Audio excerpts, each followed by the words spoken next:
everyone. My name is Rajwinder. Welcome to our YouTube channel Gen Z Studies. Today we are going to study the first chapter of the book First Flight of 10th Standard. The name of the chapter is A Letter to God. This chapter is written by G. L. Fuentes. G. L. Fuentes was a Mexican novelist, poet, and journalist. In his youth, he spent much time in his father's general store, where he came in contact with the Indian farmers and laborers of the region. So, the chapter A Letter to God depicts the life of a farmer. Let me give you an introduction to the chapter. The story A Letter to God is based on the faith on God by a farmer, Lencho. The crops of the farmer Lencho got destroyed in a hailstorm, and he writes a letter to God asking God to give him some monetary help. So, this whole story is based on a letter to God written by Lancho, the main character of the story, to God, and it is also depicts the faith of Lancho on God. So, let's start with the chapter. The house, the only one in the entire family, sat on a crest of a low hill. From this height, one could see the river and the field of ripe corn dotted with the flowers and that always promised a good harvest. So, जो घर था, एक ही घर था entire family में, sat on the crest of a low hill. Crest का मतलब होता है top of a hill. Top of a hill के ऊपर एक घर था. From this height one could see the river, और उस height से कोई river भी देखी जा सकते थे, field of ripe corn भी देखे जा सकते थे. corn मतलब मक्की, वो ripe हो चुकी है, पक चुकी हैं, तो वो field भी पूरा दिखता था. Dotted with the flowers, flowers थे उसमें, that always promised a good harvest. अब flowers आ गए हैं तो इसका मतलब होता है कि इस बार अच्छी harvest होगी, अच्छी फसल होगी. The only thing the earth needed was a downpour or at least a shower. सिर्फ एक ही चीज अर्थ को चाहिए थी, वो था डाउनपोर या फिर अ लिटिल शावर. शावर मतलब थोड़ी सी बारिश, और डाउनपोर मतलब बहुत ज़्यादा बारिश. बहुत ज़्यादा बारिश हो जाए तो बहुत अच्छी बात है, और अगर लिटिल शावर भी होता है तो भी काम चल जाएगा.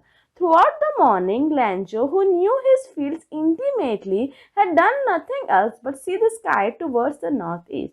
पूरा दिन लेंचो ने कोई काम नहीं किया मॉर्निंग से, और उसने क्या किया, who knew his fields intimately. intimately का मतलब होता है बहुत ही अच्छी तरह से, वो अपनी fields को जानता था. had done nothing else but see the sky towards the northeast. बस खाली sky की तरफ देख रहा था northeast direction में, कि ताकि कहीं से कोई बादल आए और बारिश आ जाए. Now we are really going to get some water. Woman, the woman who was preparing supper, replied, Yes, God willing.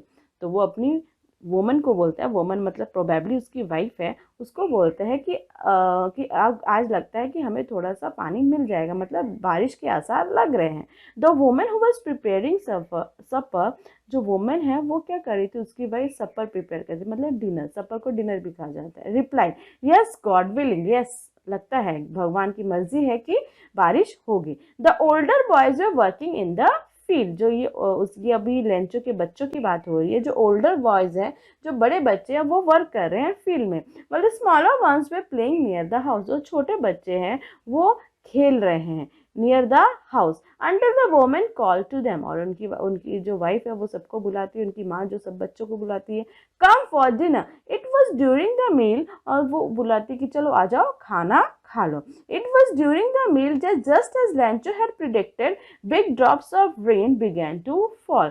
तो ये खाना खाने का टाइम था, जैसे ही लेंचो ने प्रिडिक्ट किया था, भविष्यवाणी की थी कि हाँ बारिश हो सकती है, तो big drops of rain began to fall. तो बारिश होनी शुरू हो गई. In the north east huge mountains of clouds could be seen approaching. तो नॉर्थ ईस्ट में देखा गया बहुत ज़्यादा क्लाउड्स आ गए हैं, अप्रोच कर रहे हैं. अप्रोच का मतलब आना. The air was fresh and sweet. और एयर बहुत ही फ्रेश और स्वीट थी. जैसे वो पहली बारिश होती है तो वो मिट्टी की सुगंध होती है, एयर कितनी फ्रेश, कितनी अच्छी होती है. तो that is they are going to 10. The man went out for no other reason than to have a pleasure of feeling the rain on his body. और तो अब जो लैंचो है वो बाहर जाता है तो और वो रेन को अपनी बॉडी पे फील करता है, मतलब वो खुश है, बहुत ही हैप्पी है कि बारिश हो रही है. And he return to exclaim, और वो बाहर आता और बोलता है, these aren't rain drops falling from the sky. ये उसकी खुशी डिपिक्ट हो रही है कि रेन ड्रॉप्स नहीं है जो आकाश से गिर रहे हैं, दे आर न्यू कॉइन्स. वो क्या है, सिक्के हैं. The big drops are 10 pieces and the little ones are 5. जो बिग ड्रॉप्स है वो 10 पीसेस है and the little ones are 5. तो ये ऐसा क्यों बोलते हैं कि वो सिक्के हैं और जो बड़े वाले हैं वो 10 पीसेस और द लिटिल वंस है वो 5 हैं. वहाँ पे 10 पीसेस ये जो है वो करेंसी बता रहे हैं, ठीक है. 10 pieces and the little ones are 5. जो लिटिल वंस 5 है, क्योंकि अगर अच्छी फसल हुई तो उसे पैसे, उस फसल को बेच के जो पैसे आएंगे तो वो उनकी क्या है, कमाई होगी. तो ये जो बारिश है ये हमारी फसल को पानी दे रही है और इससे हमारी फसल का जो क्या होगा उसको आगे बेच दिया जाएगा. जब वो राइप हो जाएगी उसको हार्वेस्ट करके उसको बेच दिया जाएगा और उसके बाद जो पैसे आएंगे तो उससे हमारी कमाई होगी. सो दैट्स व्हाई ये लैंचो ऐसा बोल रहा है. What With a satisfied expression, he regarded the field of ripe corn with its flowers draped in a curtain of rain. जो उसकी फील्ड है ripe corn की है, मकई पक गई है, उसकी जो corn है, draped का मतलब होता है कवर होना, ठीक है. In a curtain of rain, तो बारिश में पूरी अच्छी तरह से कवर हो गया. But suddenly a strong wind began to blow, and along with the rain, very large hailstones began to fall. पर ये जो खुशी थी लैंचो की ये ज़्यादा देर तक नहीं रह पाई. पर अचानक क्या हुआ, बहुत ही तेज हवा चलनी शुरू हो गई और बारिश के साथ very large hail stones began to fall. अभी ये हेल स्टोन्स क्या होते हैं, मतलब बारिश के साथ जो ओले पड़ने भी शुरू हो गए. हेल स्टोन्स को हिंदी में ओले भी कहा जाता है. ओले वो छोटे छोटे जो बर्फ के गोले गिरते हैं आकाश से, तो वो भी पड़ने शुरू हो गए. जब ओले पड़ते हैं तो वो फसल को बहुत ज़्यादा नुकसान पहुंचाते हैं. तो इस तरह बारिश के साथ आकाश से ओले पड़ने भी शुरू हो गए. जो लैंचो की खुशी है वो ज़्यादा देर तक नहीं रह सकी. These truly did resemble new silver coins. The boys, exposing themselves to the rain, ran out to collect the frozen pearls. These truly resemble new silver coins. तो ये हो सकता है न्यू सिल्वर कॉइन्स की तरह उसको असेंबल किया जा रहा है, उनको रिसेंबल किया जा रहा है. The boys exposing themselves to the rain, और जो उसके बच्चे हैं वो दौड़ते हैं क्या करने के लिए, collect the frozen pearls. Frozen pearls किसको कहा गया है, यहाँ पे जो ओले पड़ रहे हैं उनको कहा गया. फ्रोजन मतलब वो बर्फ की तरह फ्रोज हो गए. पर्ल्स मतलब वो जब वाइट कलर के होते हैं तो पर्ल की मोती की तरह लगते हैं, तो उसको कहा गया है.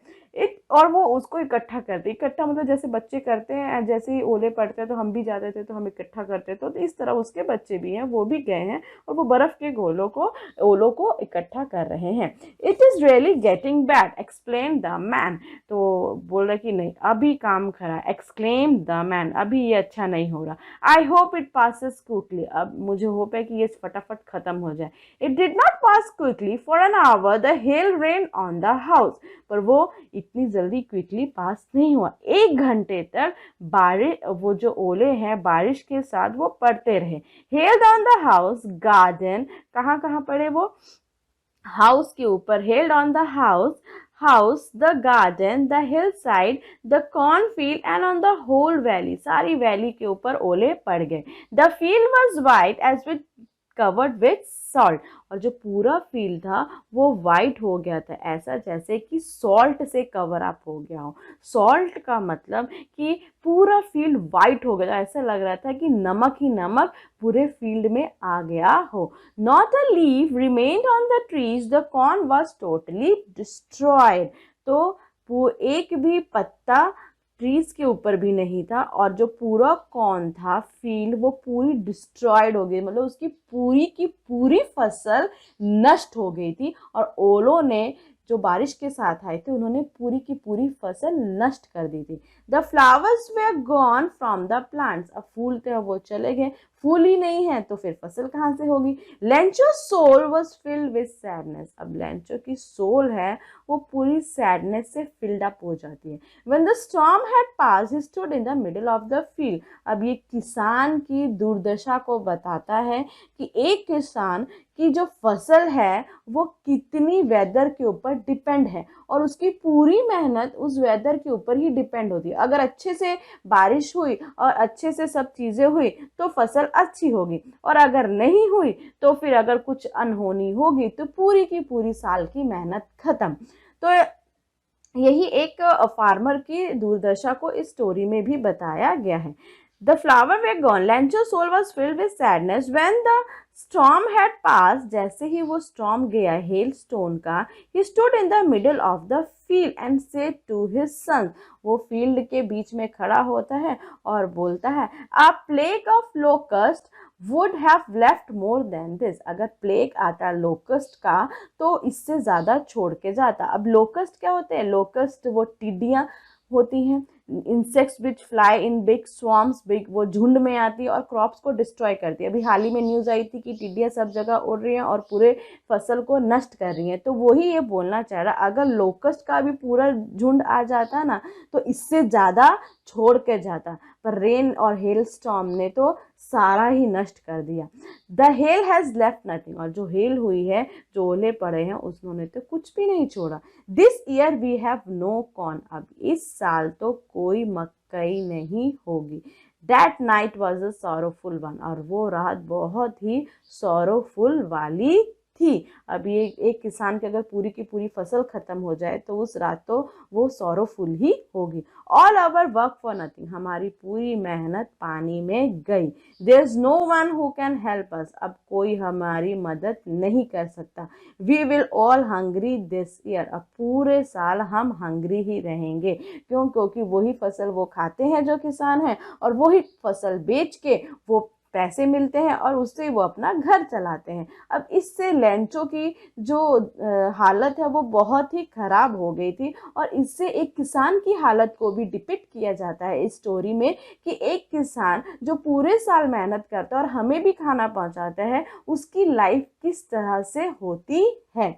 But in the hearts of all who lived in that solitary house in the middle of the valley, there was a single hope, help from God. So in the hearts of all lived in that solitary मतलब alone house in the middle of the valley, there was a single hope. अभी भी एक hope थी, वो क्या थी? Help from God, भगवान से मदद। Don't be so upset even though this seems like a total loss. Remember, no one dies of hunger. अभी ये एक पॉजिटिविटी है जो लेंचो के बीच में है, जो वो बताई गई है। इतना नुकसान होने के बाद भी वो पॉजिटिव इंसान है। तो वो क्या बोलता है? Don't be upset. हमें अपसेट नहीं होना चाहिए। Even though this seems like a total loss. अगर ये टोटल लॉस भी है, remember no one dies of hunger. ये याद रखो, कोई भूख से नहीं मरता, भगवान ऊपर है। तो अभी भी उसका जो फेथ है, ये बताया गया है कि उसका भगवान के ऊपर कितना ज्यादा फेथ है। That's what they say, no one dies of hunger. तो यही बोला गया है, कोई भूख से नहीं मरता है। All through the night Lencho thought only of this hope. पूरी रात वो सिर्फ एक ही होप से के बारे में सोचता रहा। कौन सी hope? The help of God whose eyes he had been instructed see everything। तो ये क्या हेल्प फ्रॉम गॉड है, और हमेशा उसको ऐसा इंस्ट्रक्ट किया गया, ऐसा ही उसको बताया गया बचपन से कि जो भगवान है वो सब कुछ देख रहा है, वो तुम्हारी दुर्दशा को भी देखता है। Even what is deep in one conscious. और हमारी अंदर आत्मा में जो क्या चल रहा है वो भी भगवान देखता है। तो इस चीज फेथ को वो पूरी रात सोचता रहा। Lencho was an ox of a man working like an animal in the field। Lencho क्या? एक ऑक्स है, ऑक्स की तरह काम करता है। इतना hard, ox of a man मतलब बहुत ही hard working man. Working like an animal in the field, एक जानवरों की तरह वो फील्ड में काम करता है। हर इंसान बहुत ही हार्ड वर्किंग होता है और वो एनिमल्स की तरह फील्ड्स में काम करता है पूरे साल, but still he knew how to write, पर उसे पढ़ना लिखना भी आता है. The following Sunday at daybreak he began to write a letter which he himself could carry to town and place in the mail. It was nothing less than a letter to God. अब following Sunday दूसरे दिन उसने जैसे ही day break हुआ, जैसे ही सुबह हुई, उसने लेटर लिखना शुरू कर दिया और वो लेटर खुद वो टाउन में जाएगा और पोस्ट करेगा. पर वो कौन सा लेटर था? It was nothing else than a letter to God. वो एक लेटर था जो वो भगवान को लिखना चाहता था. God, he wrote, if you don't help me, my family and I will go hungry this year. तो वो भगवान को क्या लिखता है? अब ये इंपॉर्टेंट पार्ट है. वो लेटर में लिखता क्या है? God, he wrote, वो लिखता है if you don't help me, अगर आप मुझे मेरी मदद नहीं करोगे, my family and I will go hungry this year, मेरी फैमिली और मैं ये साल पूरे भूख से मरेंगे. I need 100 pesos in order to sow my field again. अब वो भगवान से पैसों की मदद मांग रहा है. पैसोस जो है वो करेंसी है. किसकी है? लैटिन अमेरिकन कंट्रीज की वो करेंसी है, तो उसको पैसोस बोलते हैं. तो वो क्या मांग रहा है? 100 पैसो मांग रहा है, मॉनेटरी हेल्प मांग रहा है भगवान से, to order to sow my field again, ताकि मैं अपनी फील्ड को वापस से सो कर सकूं. And to leave until the crop comes, और ताकि छोड़ दो जब तक फिर से दूसरी फसल आए. Because the hailstorm dash dash dash dash dash, because the hailstorm, इसके बाद आगे तो आपको पता ही है कि हेलस्टॉर्म ने उसकी पूरी फसल खराब कर दी. He wrote to God on the envelope. अब उसने एनवलप के ऊपर क्या लिखा? अब हमें एड्रेस भी तो लिखना है, तो उसने लिख दिया सिर्फ to God on the envelope and put the letter inside, और लेटर को इनसाइड रखा. And still trouble went to town, फिर भी ट्रबल है, दिमाग में बहुत सारी चीजें चल रही और वो टाउन जाता है. At the post office he placed a stamp on the letter. Post office में वो लेटर के ऊपर एक स्टैम्प लगाता है. And dropped it into the mail box, और मेल बॉक्स में डाल देता है. तो one of the employees who was a postman and also helped at the post office went to his boss. एक एम्प्लॉय था जो पोस्टमैन भी था, who helped at the post office, post office में वो काम भी करता था. went to his boss, वो अपने बॉस के पास जाता है. laughing heartedly, बहुत जोर से हंस रहा है. and showed him the letter to God, और उसे वो भगवान को लेटर लिखा हुआ वो दिखाता है और बहुत जोर से हंसता हुआ अपने बॉस के पास जाता है. Never in his career as a postman had he known that address. पूरे कैरियर में एज अ पोस्टमैन उन्हें कभी ऐसा लेटर तो देखा ही नहीं था. द पोस्ट मास्टर और फैट एमिएबल, जो पोस्ट मास्टर था वो एक फैट था और ये उसका डिस्क्रिप्शन है. पोस्ट मास्टर का डिस्क्रिप्शन है एमिएबल का मतलब फ्रेंडली भी है और प्लेजेंट भी है.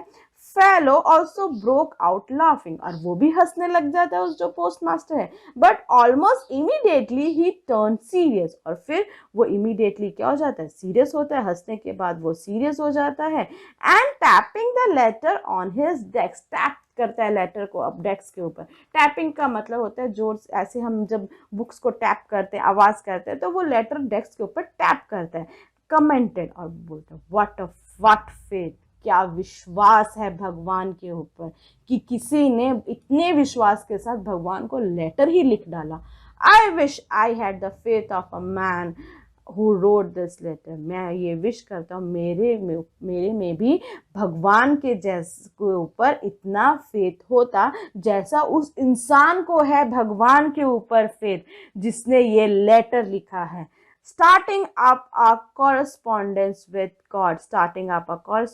with God, मतलब कि वो भगवान को लेटर लिख के अपनी बात बताएगा और भगवान से बातें करने की कोशिश कर रहा है. तो आज का जो चैप्टर है पार्ट 1 हम वहाँ पर कंप्लीट करते हैं, और नेक्स्ट जो चैप्टर का एक्सप्लेनेशन है हम नेक्स्ट पार्ट में करेंगे. उसके लिए आपको मेरी नेक्स्ट पार्ट की वीडियो देखनी पड़ेगी जो मैं शॉर्टली अपने चैनल पे डालूंगी. Thank you for watching my video. If you like my video, do hit the like button. Do subscribe to our channel Zen Z Studies. And don't forget to press the bell icon for all the notifications. Bye bye. See you. Stay connected.